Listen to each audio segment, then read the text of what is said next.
Being very entitled and controlling, narcissists have no difficulty stepping all over your personal boundaries. So that's why I put together an extensive video class called This Is Me. It has 25 videos, written documents, guided questions. I'm going to teach you how to have healthy boundaries. There's a link below, and I hope you'll find it to be quite therapeutic.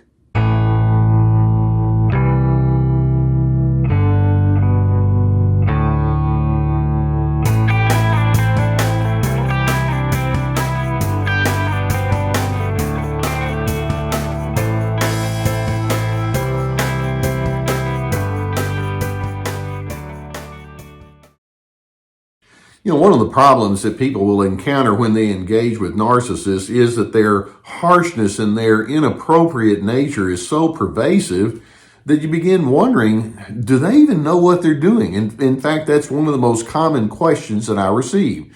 When narcissists are completely over the top in their mistreatment of other individuals, are they aware that what they're doing is so wrong? Now, the answer to that question is yes, but what we can say is that so much of their lifestyle practices is so habituated, they've been doing it for so long, that we can say that there's an almost subconscious kind of nature that's pushing it along. But make no mistake, there are in fact conscious choices in the mind of that narcissistic individual. They know what they're doing, and they know that what they're doing is wrong. And the single biggest indicator that tells us that is simply how selective they are in the way that they mete out their meanness. Now, sometimes narcissists, you know differently, but narcissists can be charmers, or they can come across as being very intelligent and capable. In fact, they may even let other individuals think, oh, you'll never have a friend like me. And of course, you're thinking, yeah, that's true, but not the way that they mean it. And they can sometimes seem to be very, pleasant and desirous. But over time, when you're around a narcissist, you realize that they're carrying all sorts of luggage in their trunk, so to speak, that they just simply have not come to terms with. Narcissists carry a great deal of unresolved anger from their deep past, and then it just keeps piling up as the years go by. They have a lot of incompetence that they're drawing upon or not drawing upon, if whichever way you want to look at it. When I say incompetence, they never really learn how to manage relationships or emotions, their emotions or your emotions. On the inside, they carry a pervasive insecurity. They're constantly wondering, do people regard me in the way that I need them to regard me? They also have a fear that some of their past hurts or disappointments might be repeated. And so they have a lot of this emotional tension that they carry around. And instead of saying, I need to take a hard look at that. I need to examine who I am and why I feel the way I feel. No, they won't do that. They're not introspective at all. In fact, what they do is they just put the blame out there onto you, and they say, well, if anything is happening that's causing me to feel some of this stuff that I'm feeling, it has to be your fault. And their reaction, therefore, is very much a compensating kind of action. If you people out there would just act right toward me, then I would be just fine. And then if you don't, then I'm coming after you. And that's where the meanness will show up. They're very willing to be very critical. They can be bossy. They can be vindictive. Sometimes they'll go into rages. Other times they'll go into deep, passive-aggressive, chosen non-compliance. They can hold on to grudges and contemptuous feelings. They can assume a position of privilege over other individuals. All of that is part of their harshness and mean spirit. And I know that you've experienced too much of that. And if you come along, and if you'll just go along with their lack of insight and say, okay, I'm not going to cause you to question anything, I'll flow with you, then you're spared the meanness. And it's like, oh, good friend of mine, come on over here and be in my inner circle. But keep in mind that inner tension is constantly on the inside of them.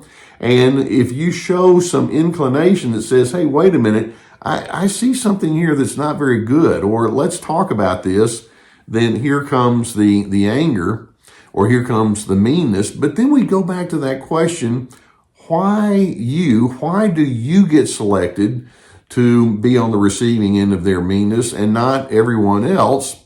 And there can be multiple reasons that you are the one that they have selected to unload their meanness and their hurt and their tension onto. Now, first, it could just be the role that you play in their life. I mean, if you're the son or the daughter of a strongly narcissistic person who's not come to terms with themselves, you're going to catch a lot of their unfinished business. Or it could be that you're the sibling of someone or the life partner with someone that you live with and that partner has not dealt with all of this. It may be that you're their party buddy or you're someone at work that they have to deal with. And whatever the role that you have, the narcissist has a fixed script for you. And you're supposed to just figure out what's on the script, what's on the agenda. And you're supposed to be their supply so that you'll fill your role in whatever engagements they have with you. So some of it can just be, I showed up and I was in this role, like it or not. But then, in addition, another reason that they will select you to catch the vengeance of their meanness is you've witnessed too much. Okay, you've seen some of their flaws and your weaknesses. How dare you see me fall apart, or how dare you see me make a mistake? And so you know too much. And so that being the case, you have to be silenced. They want to maintain this public veneer, this image of being, collected, calm, cool, and collected, and on top of things. And you could come along and say, no, that's not what I've seen. That's not what I've experienced. And so their meanness can be their way of trying to shut you down. In addition, you may have dared to challenge them or to confront them, and you may have tried to do it in the clean, assertive, boundary setting kind of way. But when you do that, the narcissist is thinking, well, then this means that you've rejected the role of my apologist, and I can't have that. You're not going to be my flying monkey. You're not giving me the supply that I want. And so that threatens them. So that brings out all that harshness that's going to come toward you. In addition, another reason that a narcissist can focus their meanness directly onto you is you like your independence. And when I say independence, you're privileged to choose for yourself. It's like, nope, that's not in my script. Keeping in mind that narcissists like to make sure that everything lines up correctly. They don't like to have discussions. They don't like to go into the why questions. They just want everybody to go along with what the program says as determined by them. And so when you say, well, I have some separate, free, independent thoughts, it's like, that's not allowed around here. Here comes the meanness because of that. It could be that part of the reason they throw meanness at you is that you just ask for some of the basics in the relationship. Please treat me with civility, or please let's have some fairness, or can we have a certain amount of reason in the way that we engage? Now, when a narcissist hears something like that, they're thinking, you're accusing me, aren't you? And you're coming down on my case. And so rather than saying, yeah, we really do need to do that, it implies that you have seen one of the kinks in their armor and they're going to come after you, as opposed to saying, yeah, let's take a look at that and figure out why that's there. Their meanness can come when they realize that you're not just naturally inclined towards blind obedience, which is what they seek from you. Or it could be that they single you out for meanness because you have your own separate success and people like you and you've done well without them. And of course, that arouses their envy and jealousy toward you. There are all sorts of reasons that they can have that meanness. Now, again, when they're around certain other people, it's like, I'm not going to show you the meanness over there. I'm still working on them. But once you're in this position where you know too much, or you've tried to call them out or talk things through, you've just been in the position of saying, hey, we need to coordinate. It's like, I don't do that. They have all of that, those issues on the inside that I mentioned just a couple of minutes ago. They're not introspective. They just want the outer world out there to line up as opposed to re-examining their inner world. They can't do that. So when, I'm going to throw something at you here, when a narcissist is being mean toward you, I'm hoping you can see that there's kind of a backward compliment in all of that. The backward compliment is basically the narcissist implying, you don't think like me, do you? Or you don't fit my mold. And my response is, why? No, I don't. Thank you for noticing. I don't, and I never will. And to them, that's reason for them to come down on you. But let's keep in mind that when narcissists are mean specifically toward you, they use that selective process. What it represents is that person's ineptitude. It's like, I don't know how to handle conflict well. I don't know what to do with diplomacy or wisdom or discernment or good faith negotiating. I'm not good at any of that stuff. Or when they're mean toward you and they select you, it exposes the fact that they're in pain. Like I say, they're carrying around all sorts of unfinished business. It represents their sense of paranoia. You're out to get me, aren't you? And that's the way they've been thinking for a long time before you ever showed up on the scene. It represents their arrested development. They're still that little bully on the school in the schoolyard that thinks, well, meanness is how you get things done. The mean, caustic, raging, angry narcissist is pitiable. They do not know how to handle life. They try to present themselves as the one that's the standard bearer, when in fact it's like, oh, there's so much that you just don't know. But because they have such a low inclination to change and such a high inclination to lash out and blame, they're constantly the victim, then your task is to create distance. These people want to destroy you, but all it does is it illustrates that you are going to become a part of their own self-destructive approach toward life. You just happen to get caught up in the middle of all of that. And so I'm hoping you can see that when a narcissist comes toward you with their selective meanness, what they're basically saying is, I am a miserable person. But if I can make you feel more miserable than me, I win.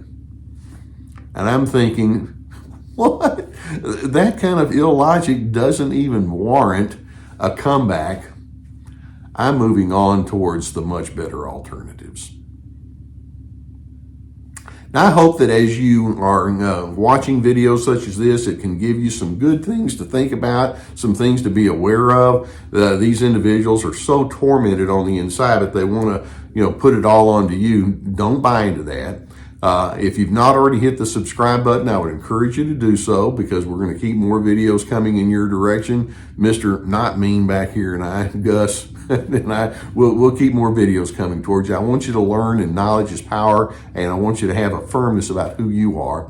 If you have a need for therapy, and I know that many times if you've been exposed to their dysregulated way of life, it would be helpful for you to have somebody that can help you work it out. We're sponsored. We have been for quite some time now by the people at BetterHelp.com. It's an online therapy resource. There's a whole team of licensed professional therapists, and I'm just going to ask you, if you have a need for that, please seek it out. It's affordable. It's accessible. It's online, which is very popular right now. I've gotten good feedback. Seek that if you need to.